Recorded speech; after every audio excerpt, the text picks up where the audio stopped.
Magandang umaga mga igan, tuloy-tuloy pa rin po ang pagtutok natin sa mga nangungunang balita ngayong malapit na ang undas. Nasa Manila South Cemetery pa rin si Ivan Mayrina at alamin natin ang pinakabagong balita. Ivan! Yes, Igan, patuloy pa rin ang last-minute preparations ng pamanuan ng Manila South Cemetery dito. Ito, Igan, inuulit-ulit na natin pero uulitin pa rin natin at pag kayo po inahuli pa talaga, nako, ewan ko na lang.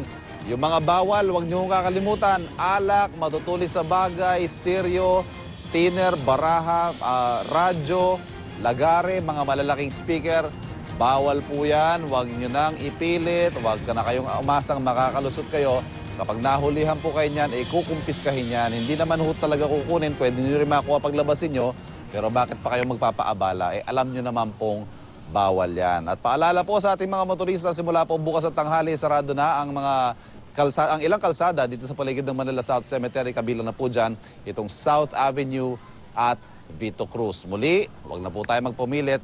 Sarado na po ang mga kalyeng yan simula bukas ng tanghali. Samantala, Igan, nilatag na rin itong metal barriers dito sa entrance ng Manila South Cemetery. Ito hong nasa gawing kanan, yan ho yung entrance. At ito naman nasa gawing kaliwa, ito yung exit. Ito'y para maiwasan magkasalubungan yung mga pagpasok at paglabas ng mga taong pupunta rito. 700,000 po yan, kaya inaasahan maging masikip.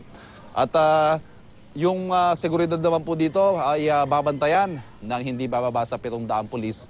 Dagdag pa po dyan yung mga tauhan ng MTPB, Manila Traffic and Parking Bureau. Nakikita natin sila ngayon, medyo nag-aano na rin sila Pumupwesto na rin sila at tinitingnan na ang sitwasyon dito, kaugnay pa rin ng kanilang last-minute preparations. Itong Manila South Cemetery, malinis na simula nitong mga nakaraang linggo. Hindi raw po bababa sa 30 truck ang naghakot na ng mga basura dito. Pagkatapos ng Undas Weekend, mga kapuso, tutulungan na ho natin ang Manila South na magpaalala.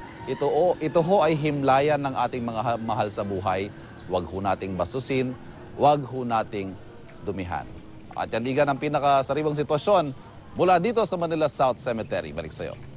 Maraming salamat, Ivan Mayrina.